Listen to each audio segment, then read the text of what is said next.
Thank you. Yes, that's right. And let's say gratitude is a powerful emotion that allows us to enjoy the great things in life, both inside and around us. When we are grateful, our attention shifts to all that is positive and our energy follows, allowing us to engage in activities that will feel good. In this session, happiness trainer Yarrow describes how gratitude is a strength that every person can use and develop to live a more satisfying life and become more resilient to take on everyday challenges. And we certainly are in a very challenging time. And I'm so grateful that you're here so that we can actually talk about currently our situation in America and how we can use the gratitude practice to actually perhaps reframe and shift our perspective. Yarrow holds a master's degree in international business from Regis University and certificates in positive psychology and happiness studies. She has led over 300 hours of positive psychology group coaching in the corporate environment. Her top strength is beauty and excellence. She is the founder of thehumanpositivity.com, created around her vision of facilitating happiness and a ripple effect of well-being in the community. She says, gratitude changes the world you experience and makes you more confident and resilient. Welcome to the call, Yarrow. Thank you. Thank you for having me. So tell us, how are you affiliated with the Whole Being Institute? Well, I completed a certificate in Whole Being Positive Psychology in 2018, December 2018. And definitely from the first moment I get in contact with their information, it was in Kripalu and the Positive Psychology Summit that they did. And I fell in love with positive psychology. I decided, because I'm from corporate, you know, my background is business administration, nothing to do with this. And I decided to pursue and study positive psychology with them. And it has been an eye-opening for me, a transformational journey, I would say. Wonderful. I'm actually in the SIP program myself. So Wow, good. yes. So I'm very grateful that I've been introduced to the Whole Being Institute, and then I'm getting the opportunity to study the program as you and many on the call have, and I look forward to talking more about that. I thought we would start with a mindful pause for a moment and just take a moment, if everybody would like to do this with me, and just, you can close your eyes or keep them open, totally up to you, and just take a deep breath in through your mouth or your nose. Inhaling and exhaling. And one of my favorite ways to breathe is to say, on the inhale, let, and on the exhale, go. Inhale, let, and exhale, go. And one more time, inhale, let, and exhale, go. And Megan McDonough yesterday was talking about like having a heavy backpack on. And maybe what we can do right now is just to take that backpack off and sense our chest and roll back our shoulders and sense our chest opening. Connect to our arms, to our legs, push into our feet and feel our feet on the earth. And just come into this present moment. If your eyes were closed, go ahead and open them now. And orient yourself. Just look around as Alan Brown taught us. You might see the shapes around the room. Look for a square or a circle. You may hear my dog's feet in the background. He's decided to join us. I'm grateful he's not barking. And then open your eyes and come fully present. So Yarrow, wow, gratitude. Why don't you give us some, you have this beautiful slideshow that I've gotten a privilege. Why don't we start with that? I'm going to spotlight you and have you just give us some context for the conversation today. Yes, thank you, Caroline, for that beautiful mindfulness meditation. Well, I'm going to share with you some slides because definitely I decided to pick gratitude from everything that I was able to study in positive psychology, because I think gratitude is like the main positive emotion that facilitates you feeling the whole spectrum of positivity that exists. And to start, I just wanted to share with you a definition from the viacharacter.org. They say that gratitude is a state resulting from awareness and appreciation of what is valuable and meaningful to yourself. And of course, taking the time to express thanks. But also, I want you to see gratitude not only as an emotion that we feel, but also as a habit that you are able to learn and develop. Okay, it's more like a personality trait. So I put, additional definitions such as, okay, gratitude is an elevated positive emotions we feel when we acknowledge the goodness in our lives. It's also a personality trait that can be inherited, but also can be learned and developed. And it's an attitude, right, or disposition to recognize the positive aspects of our lives. So the good news is that gratitude can be practiced and developed. And I'm going to talk here about all the benefits that you will experience by fostering gratitude in your life. So first, let's talk about grateful people, because sometimes it's easier to talk about gratitude when you exactly identify how these grateful people behave in our society. So we can say, hey, grateful people immediately express gratitude to others when they receive a favor. And of course, they're also generally grateful for their lives, for their relationships, for their well-being. Grateful people as well have greater tendency to feel positive emotions, which, as you know, broadens our perception. And I want to, excuse me, I want to take here a pause by quoting Dr. Barbara Fredrickson, who's an expert and researcher in positive emotions. She says that gratitude is the positive emotion that is the easiest to self-generate, and also has a cascade effect for us to experience the broadest spectrum. Also, grateful people often count their blessings. This is reflected in the good quality of life they lead, and also become relevant in their feelings and words. And grateful people as well have better moods, are more optimistic and more satisfied with their life. And it doesn't mean that, grateful people, their lives is perfect and there's no challenges there. It's not, both grateful people and not so grateful people have the same experiences, that life happens to all of us. But grateful people, since they foster gratitude and that broadened perspective that you get from that, they're able to see the big picture and develop resilience to also tackle the challenges in their lives, and might be able to bounce back a little faster.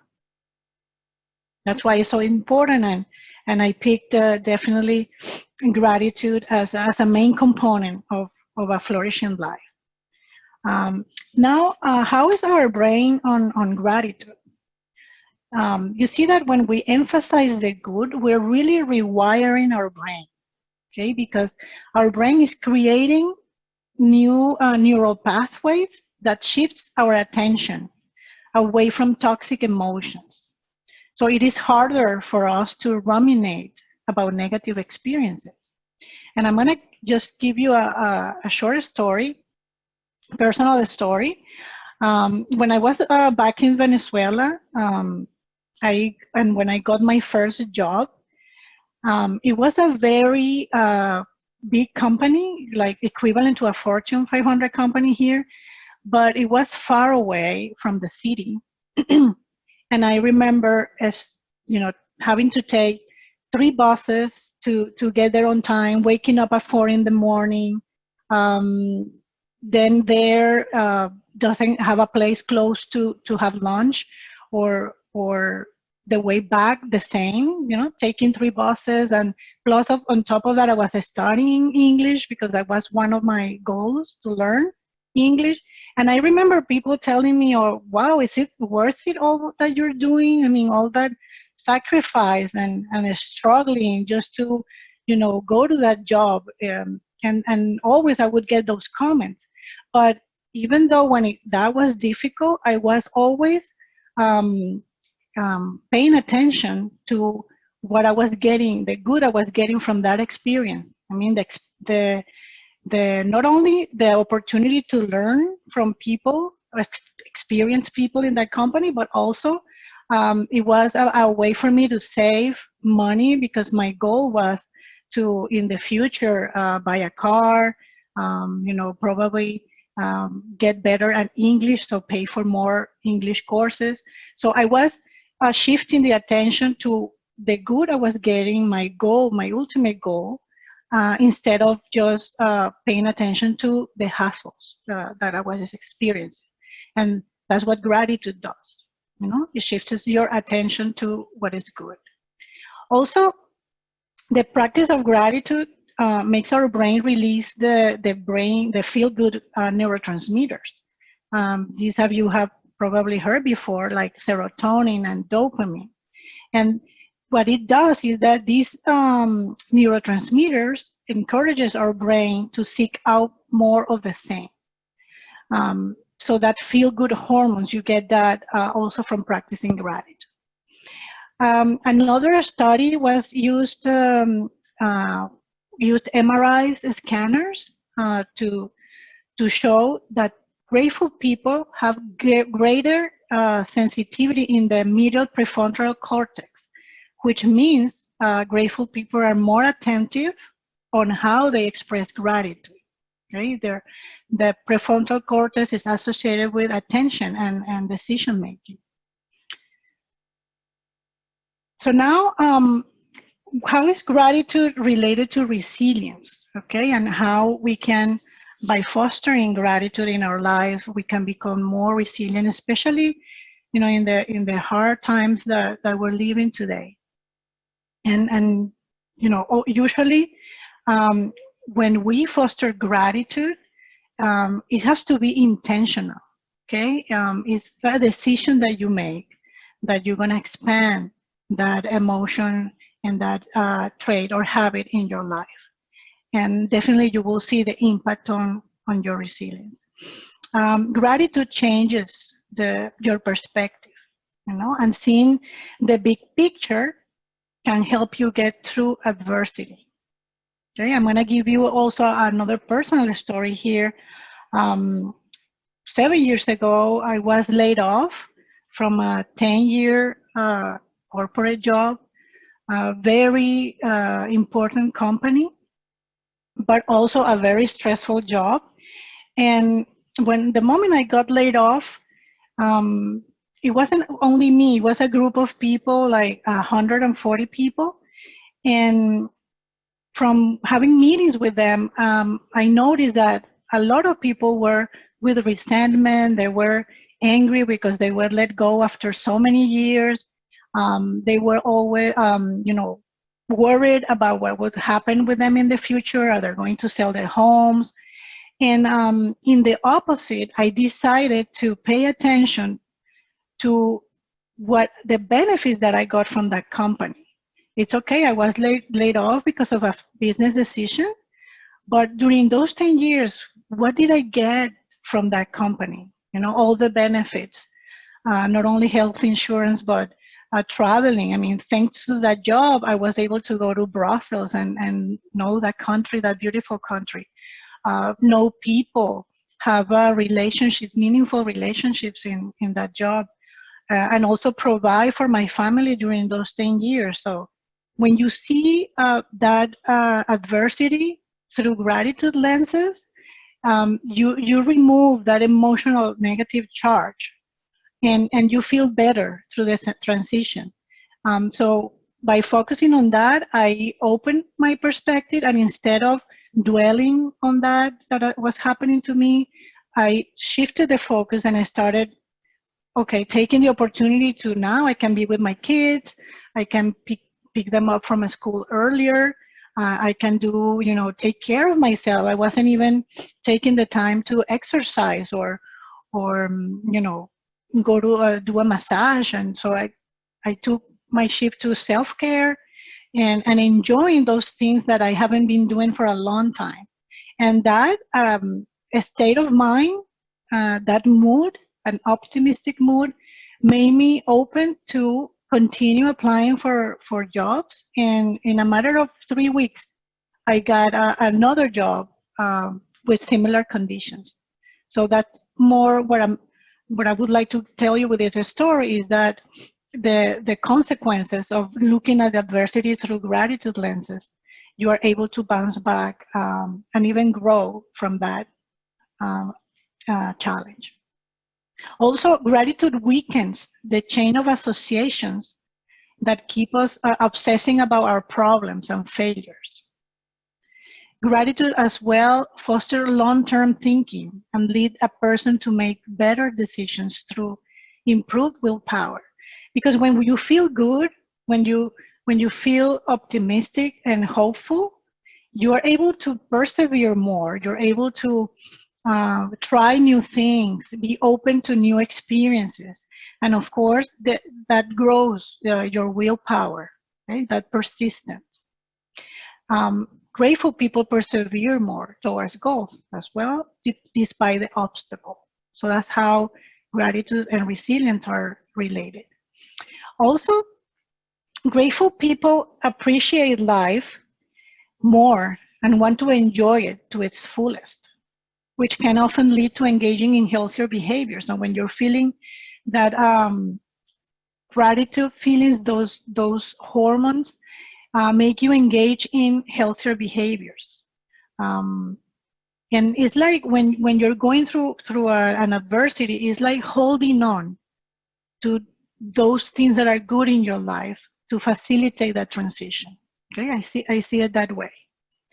Grateful people as well can better cope with difficult thoughts without becoming overwhelmed. Grateful people are more able to adapt to change and stay focused under pressure. And grateful people are better equipped to handle negative emotions, even showing kindness and empathy during difficult times. You can see that whenever we foster gratitude, even though there's challenges in our days, we always tend to look at the silver lining and the gold in every situation and be able to express positivity even in those difficult times. So I would like to do a quick gratitude meditation. I put 5 minutes, but maybe it's less.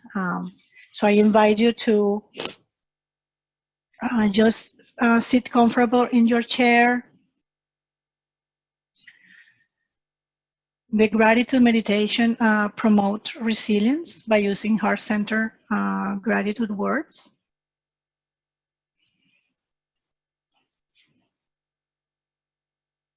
So let's take a few seconds to take a deep breath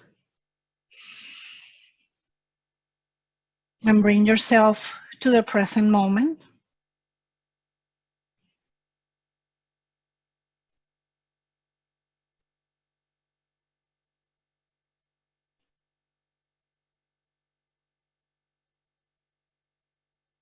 Another deep breath.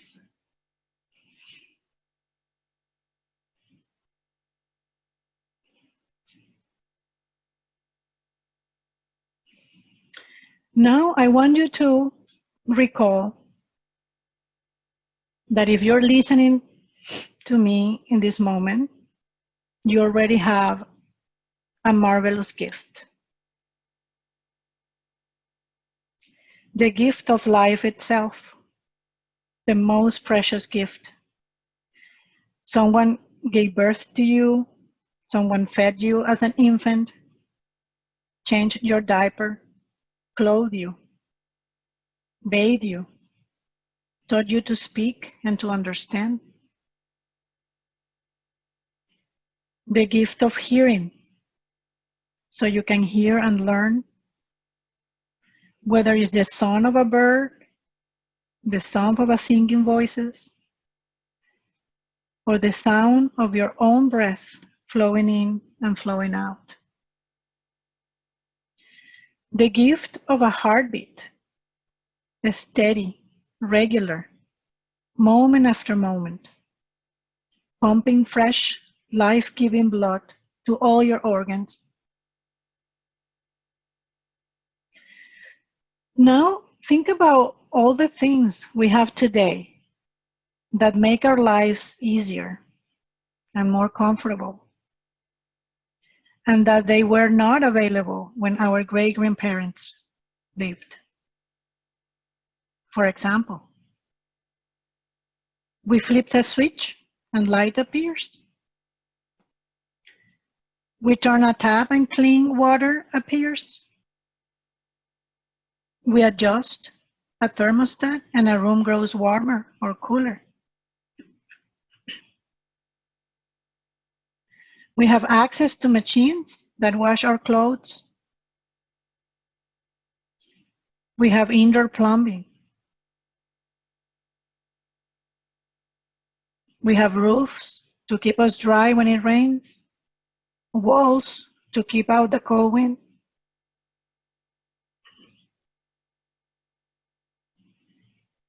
Now, take a moment to reflect on all the thousands of people who have worked hard, some without knowing you at all, to make your life easier or more pleasant.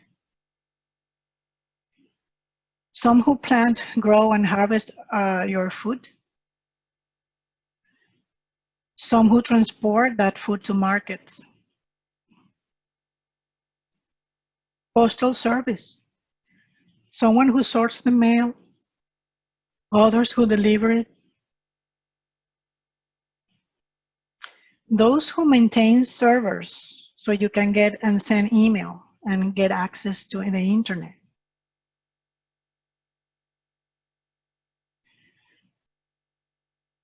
Those who work on sorting and disposing of trash and recycling. Those who gather stories and photos. And those who create the many mechanisms by which the news can reach you.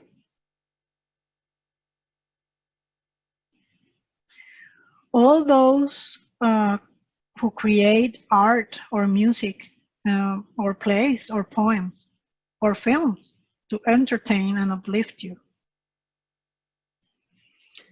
And most of these people you have never met or barely know.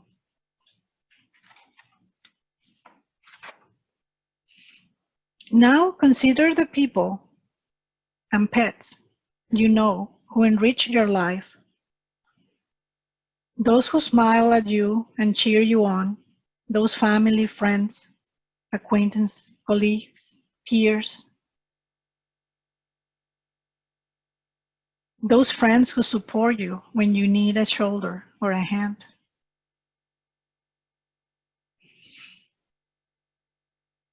Now let's take a few seconds to reflect on your own reasons for feeling grateful in this moment.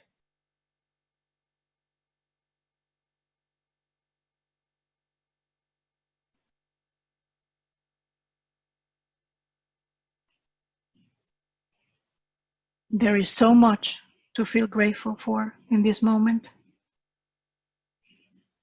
Gratitude fills our hearts and minds, uplifting our spirit.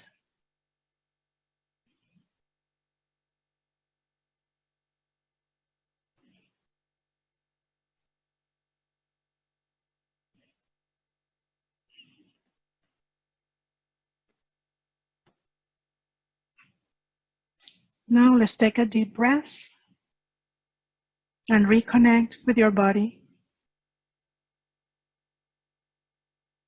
You can gently stretch your hands and arms,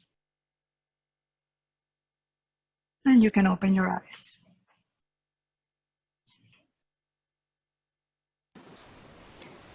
That was wonderful. Thank you. Right. So much to be grateful for, right? Yes.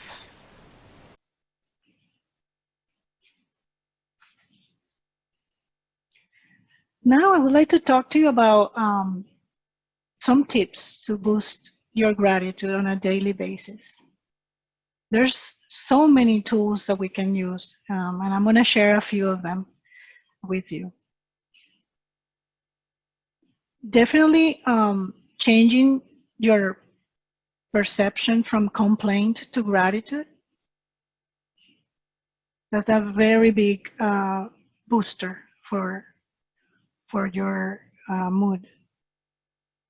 And yesterday, remember, Margarita was talking about the narrative that plays an important role, you know, that the story that we tell ourselves. So one of the tools to boost your gratitude could be reflecting every day on 3 things for which you're grateful, preferably in writing.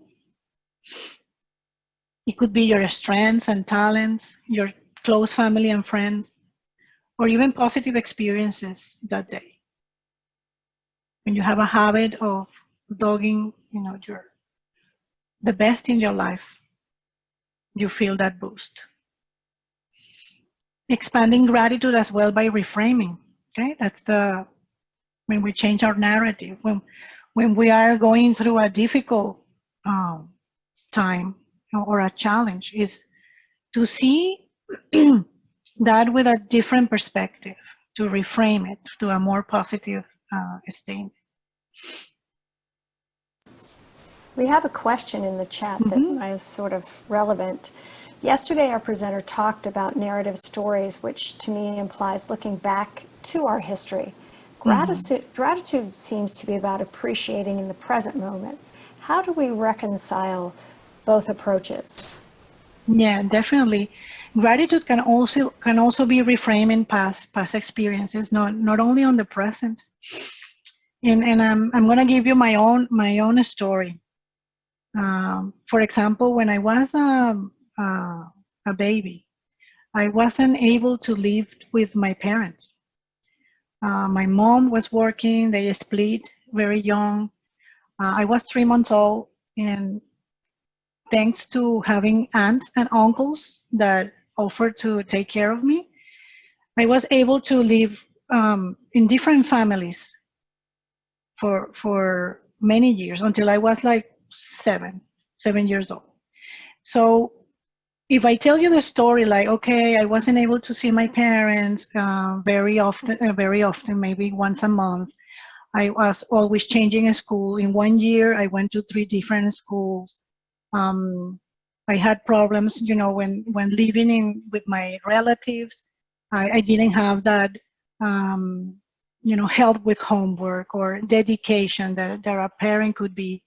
But then if I tell you the story, I reframe that in a different way, like telling you that thanks to that, I was able to become a more independent person and learn, you know, to be more responsible. And from changing schools, I was able to make new friends and had friends in, you know, many schools, and also appreciate that our relatives were given, you know, the best they had to take care of me. You know, only that decision. And when you reframe that in that way, you in your head, you're reframing the story from a victim to a victor. So you feel more motivated, more empowered by the way you tell a story. And both might be, you know, true. I don't know if I answered the question. Yes, and it reminds me about what Maria Serwa has talked about in relating to hope stories, in that, you know, resilience is looking at reality square in the face and understanding that there's difficulties, but at the same time, there's also the beauty. And what I hear you saying is that in gratitude, you can take the past or the present, even if it's difficult, and look at it, but also say, wait a second, there are moments here, either lessons or things that are also happening concurrently, that I can tap into to help me sort of, as Barbara Fredrickson was saying, broaden and build my perspective so that I can, you know, adapt more easily. and be more agile in my choices, and therefore more resilient. Exactly, definitely. You're open to try more and persist, huh, when you take that approach. Thank you. So another way to boost gratitude as well is taking advantage of family time, to discuss things to be grateful for, encourage each person to participate, and then creates an habit in everyone, especially kids. I mean, when the youngest, we start teaching them about gratitude, practicing gratitude as a family, you're building their self-esteem, you're building the way they look at life. Someone has asked, can you begin to reframe and find gratitude at an older age? Yes, of course. It's never too late to do that, especially with not past experiences. Yeah, and then Anna was saying that when we go to bed, my husband, 2-year-old, and myself, we each say one thing we're grateful for in that day. It's a great ritual. Yes, definitely. I also do that with my son, and even if I'm traveling or I'm not in the house in that moment, he calls me and say, "Okay, let's do our 3 things that went well today," and they love it. That's beautiful. And then Yeah. Cheryl was asking, what's the difference between hopeful and gratitude? Okay. Yes. Hopeful is a consequence of being grateful. Okay. Gratitude is that feeling, that emotion when you acknowledge the good things that are in your life and you highlight basically what is good, the blessings that you have. And of course, a habit, right, of being, thankful to others, appreciating what other people do for you. But then when you feel that way and you foster gratitude, the consequence is that you're more hopeful for the future because you're building that resilience, that even when there's difficulty, you see beyond that. You see like a big picture, and that gives you hope, hope for the future.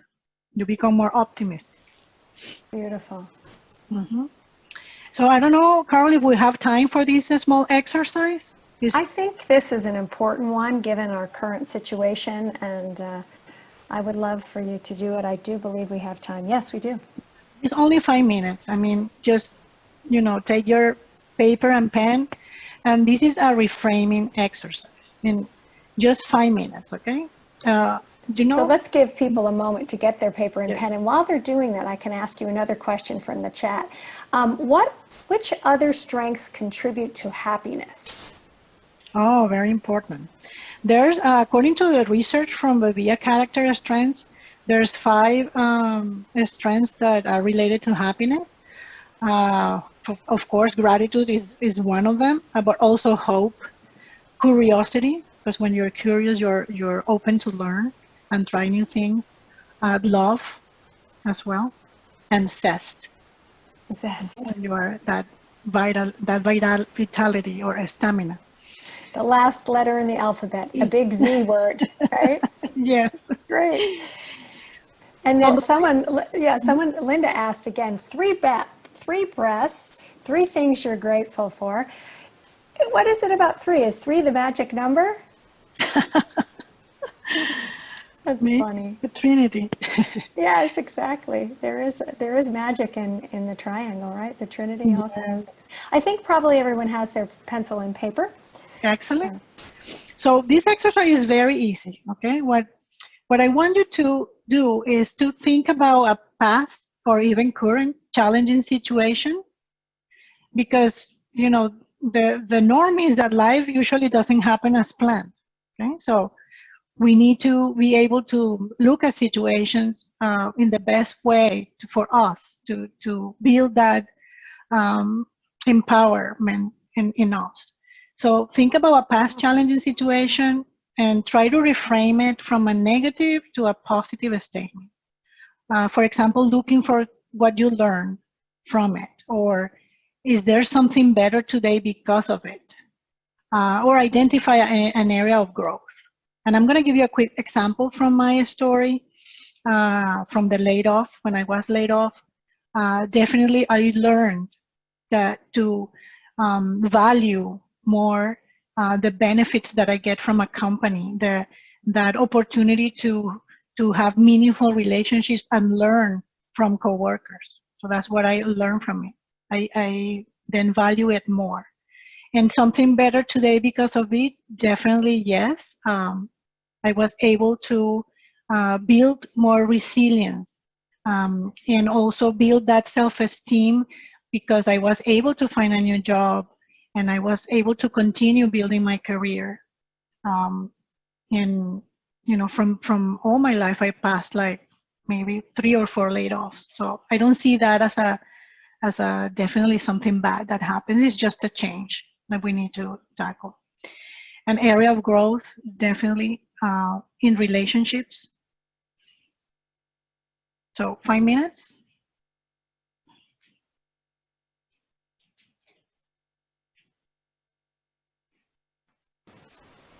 Folks have also asked if whether they can have access to your slideshow.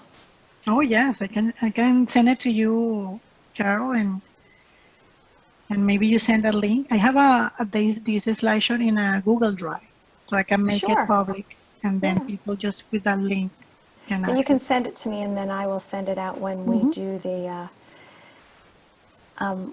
recording, when we send out the recordings at the end of the week. Excellent.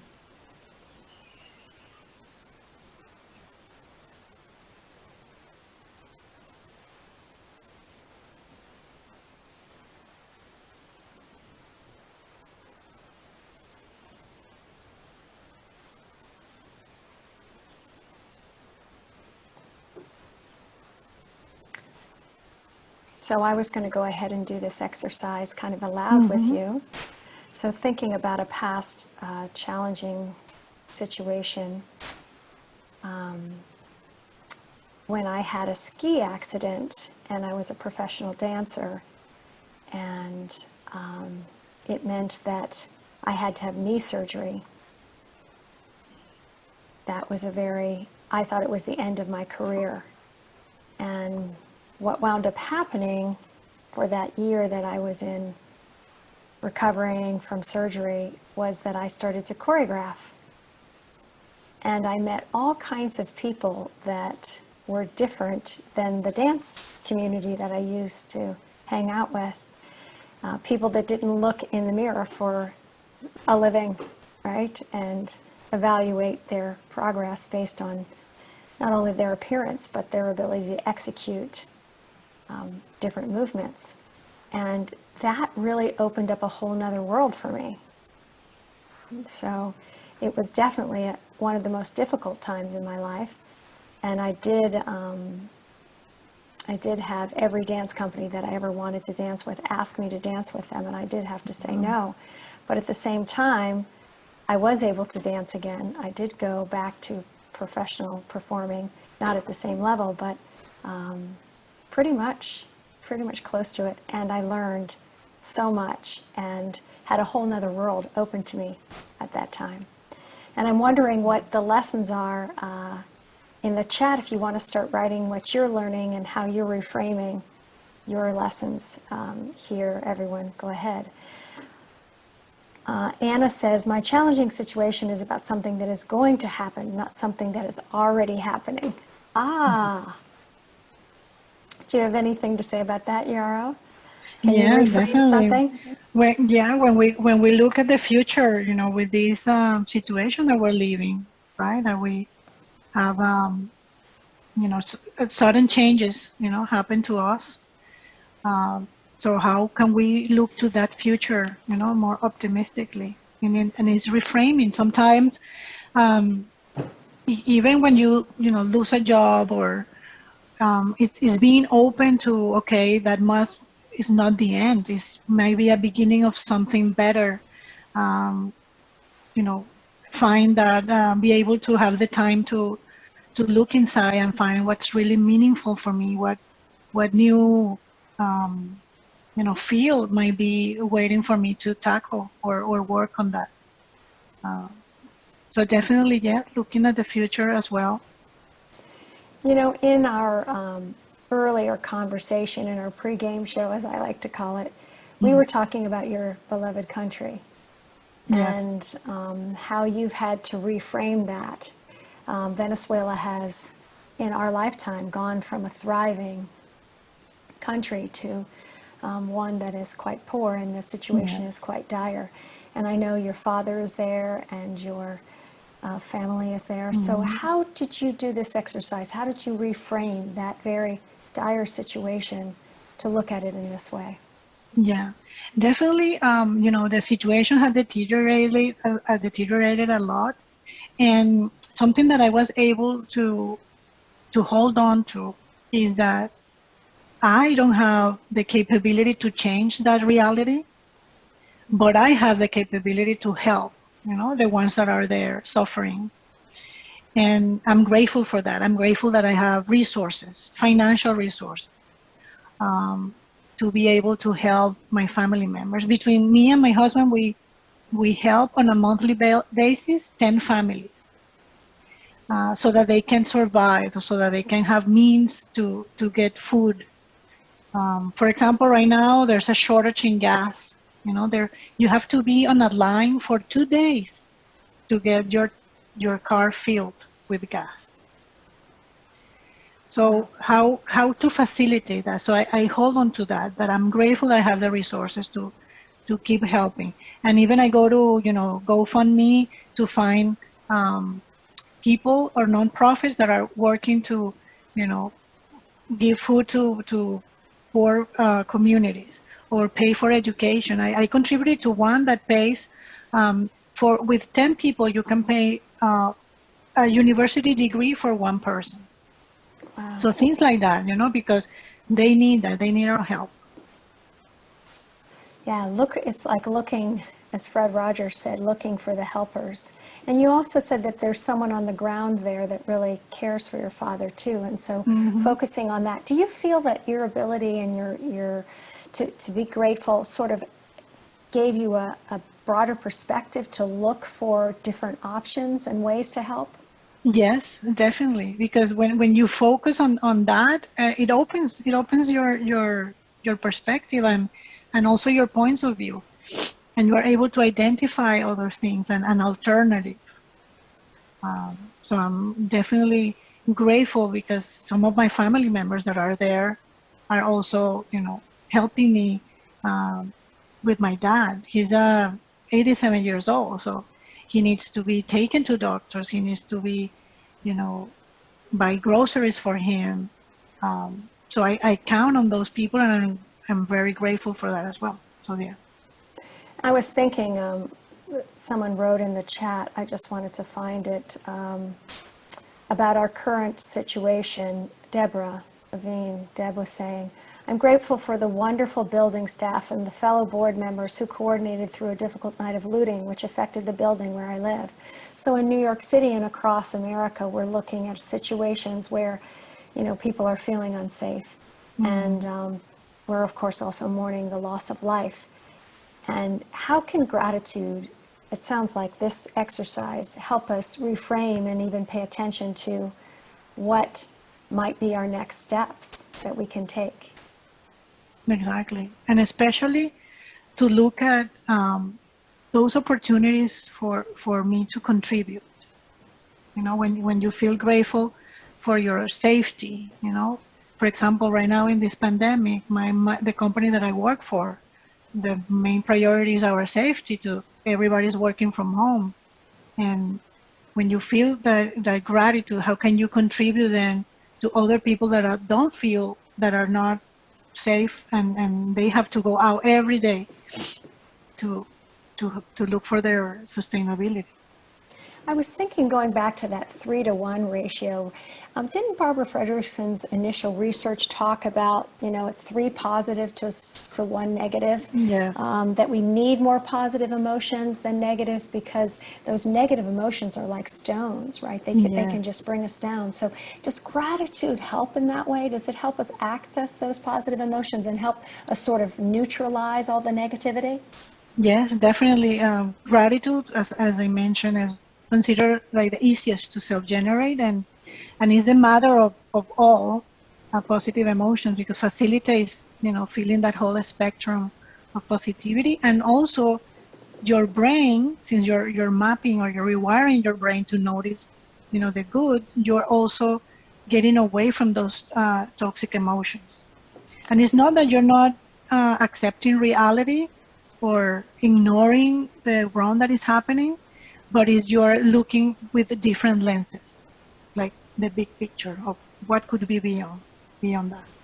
Absolutely. And Barbara Fredrickson says the action that comes from gratitude is to pay it forward. We want to, don't we want to help when we're in gratitude? Is that sort of a natural reaction? Yes, we become more kind and also with more empathy towards others. It seems to me like fear does the opposite, right?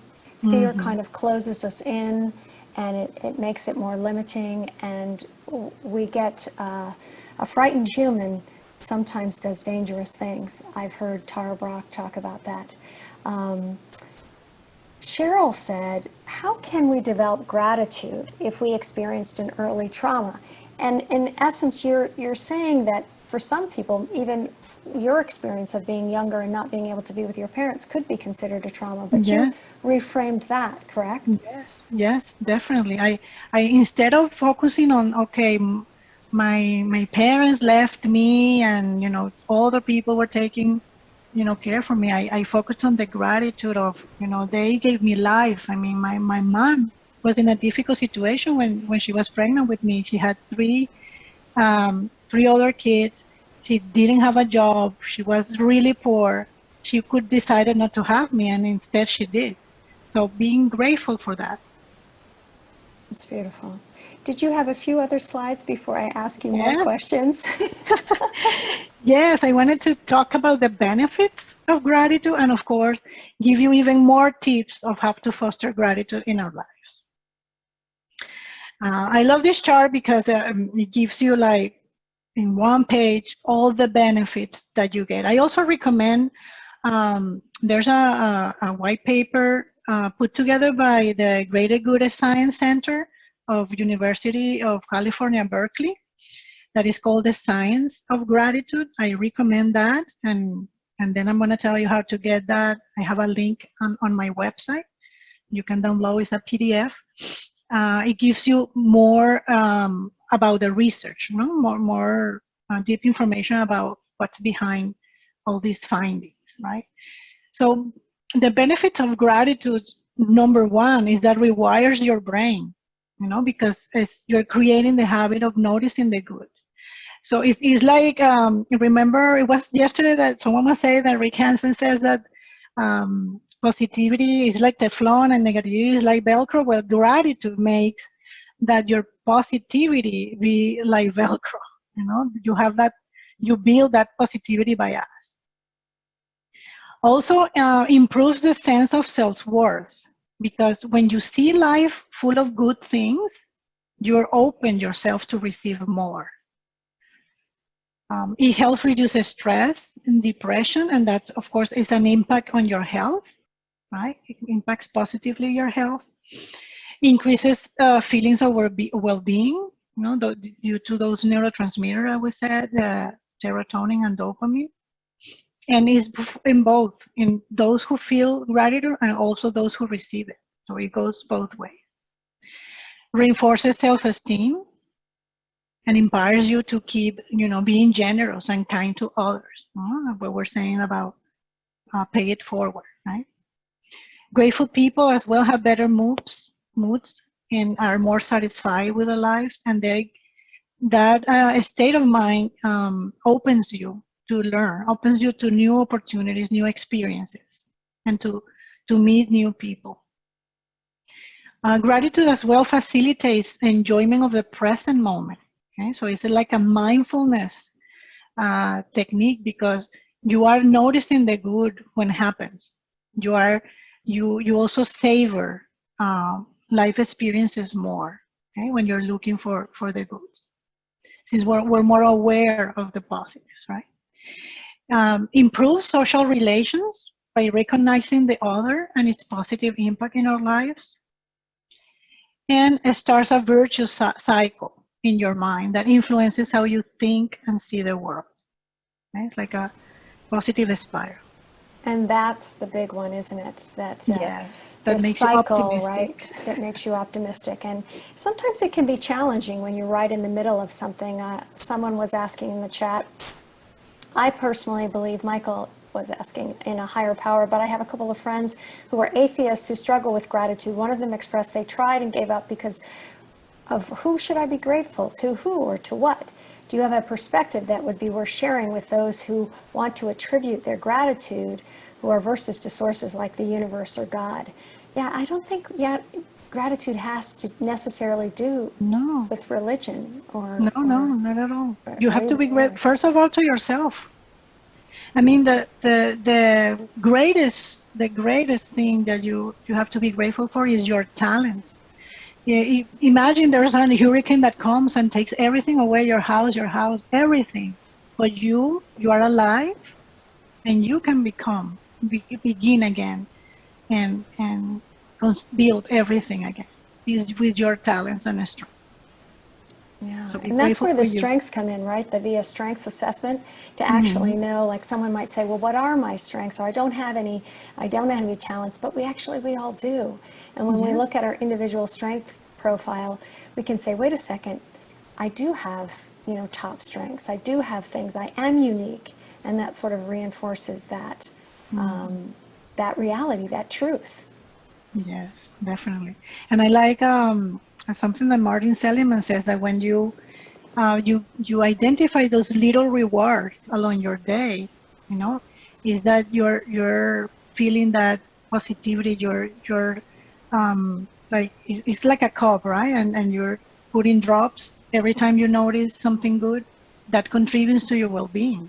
Okay, We you're had increasing that. Kathy Washburn, who's a cancer survivor, and she was Hmm. talking about, she calls it a meditation that's called 1 hot minute. And when she's very anxious or feeling afraid, and Lisa, I understand that you feel unsafe right now because your building was on fire on Sunday, and there's electrical fire, and when we're in danger, we need to address that and make sure that we get ourselves to safety for sure. Hmm. But sometimes we are in an anxious place, and she said what she does, this which can happen with people that are going through cancer treatment, understandably, or any of us, where we're afraid, she'll say, okay, for 1 hot minute, I'm just going to focus on what's working in my body. So she goes to her body. She's like, wait, can my eyes open and close? Hmm. Yes, I'm grateful for that. Can my mouth, can I speak? Yes, I'm grateful for that. Can I breathe? Oh, great, I'm grateful for that. My heart is beating. Oh, wow, I'm Hmm. grateful for that. I can open and close my hands. So she says even for 1 minute, she just goes through the body. There are so many things in our body that are working. Yes, It's yes, miraculous. yes, yes. We're a perfect machine. Yeah. And And then Michael says, Michael, thank you for your questions. I find gratitude to God and the universe and deepen my gratitude practice. So I was just wondering how they could achieve the same depth. They can. They can do it just as Yaro has been talking about by just being grateful and appreciating. That's another way to think about gratitude. I appreciate my body because, and use that word because. Like I appreciate my body because I can move and it takes me everywhere I want to go. yeah, So your that's a senses. You wonderful. can experience the world thanks to your senses. Yeah. We're almost out of time. Do you have, oh, yes, we have to talk about your cards. My Yeah, goodness. very quickly. We're just a couple of slides away from her, and I wanted to also read a little quote from Robert Emmons. This I want to talk to you about. This was a project, okay, that I started in 2017. It took me a year to complete, but it was really my passion project because I picked something that I could use my three strengths for the whole year. And I say, okay, this is like a perfect example. I'm going to build a gratitude practice using cards. I'm very fond of cards, and I have many different cards, like meditation cards and mindfulness and all that. So I think, okay, I'm going to put into action my strengths of gratitude, appreciation of beauty, and kindness, and build a product for people to help people raise their awareness. Because what happened when doing corporate training and doing group coaching in positive psychology where I work, um, I found that people had difficulty sticking to gratitude practices. They will tell me, oh, I mean, after the third day, I'm being grateful for the same things, and that gets boring. So I forgot completely to continue practice. And the thing is that when you're not aware of the blessings, it's more difficult for you to practice gratitude. So the purpose of this kit is to have 52 reasons for you to be grateful for and why. So it provides a reflection on the back of the card, basically, so that you can open your perception and your awareness to a new dimension. And also comes with a journal for you to write down your own reflection, but because that's the most important. How do you reflect on that specific card in your life?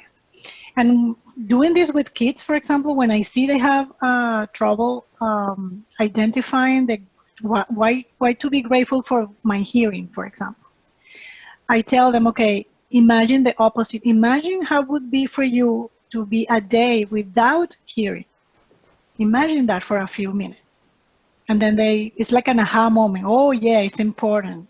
Because then I wouldn't listen to music. I wouldn't listen to my friends when they call me. So it opens that awareness. And of course, increases your life satisfaction because you are more in tune to all the blessings in your life of what is working. Beautiful. Yeah. Yeah. And is this our last slide? Yeah. Oh, and fantastic. just tips, for fostering gratitude in your lives. What they call experiential consumption. Maybe you have heard this before. Is spending your money on experiences rather than things. Encourages the experience of gratitude. Writing a gratitude letter. You have heard that before. Journal about the best in your life, the best people, best things, best moments. The gratitude challenge for 21 days. You can even have it in your family, encouraging everyone to maybe use a board or a jar and then get together at the end to read the notes. The gratitude app, this is one that I use today, is for those that are more technological. Grateful.me, you can have reminders to add daily, and you can even include pictures, and I like it. And also celebrate success, right? With gratitude, especially when it's inside your family. So I don't know if we have time to read just a little quote from Robert Emmons. He's a very well-known researcher in the field of gratitude. Sure. I'm going to read it to you. It says, the significance of gratitude lies in its ability to enrich human life. Gratitude elevates, it energizes, it inspires, it transforms. People are moved, opened, and humbled through experiences and expressions of gratitude. Gratitude provides life with meaning by encapsulating life itself as a gift. Thank you. Wow. And I wanted to let everybody know, I've put in the chat that you can click on to register for our session tomorrow. Mega and I will be doing a really fun movement. It's like our best of embodied psychology, positive psychology. We're going to do that tomorrow. We were working on it today. It was so much fun. And then on Thursday, how to understand your why to boost resilience. And then there's 2 other JCC programs that you might find really interesting. One is called Heart Math. It's on Thursday night. It's with Jamie Myers. She's amazing. That's about, Megan's talked about this, about creating coherence, vagal tone, and that is on Thursday night. And then on Sunday, a dear friend of mine and an amazing acupuncturist is going to be talking about pressure points in the hands and also hand care, because we've been doing so much hand washing. I've seen all of her slides. It's really fascinating and amazing. Yes, Yara, your cards are on Amazon, correct? Yes. People are asking, so we want to say that. And everyone, at this time, which is, it's a really turbulent time, please take care of yourself. I'm grateful that we have this time to listen to folks like Yaro, who have been through so much and who know about resilience and post-traumatic growth, right? That we can grow from these experiences.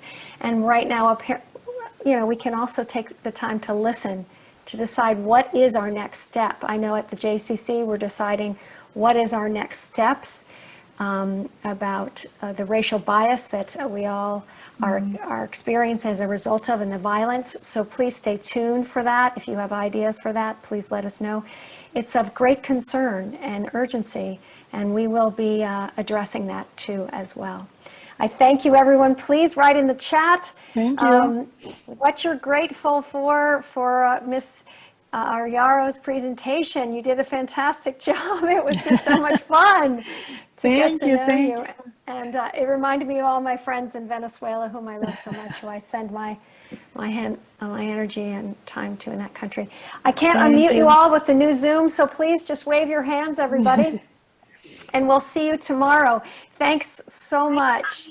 Thanks to Yaro, thanks to Phoebe, thanks to Whole Being Institute. We'll see you later. Take care now.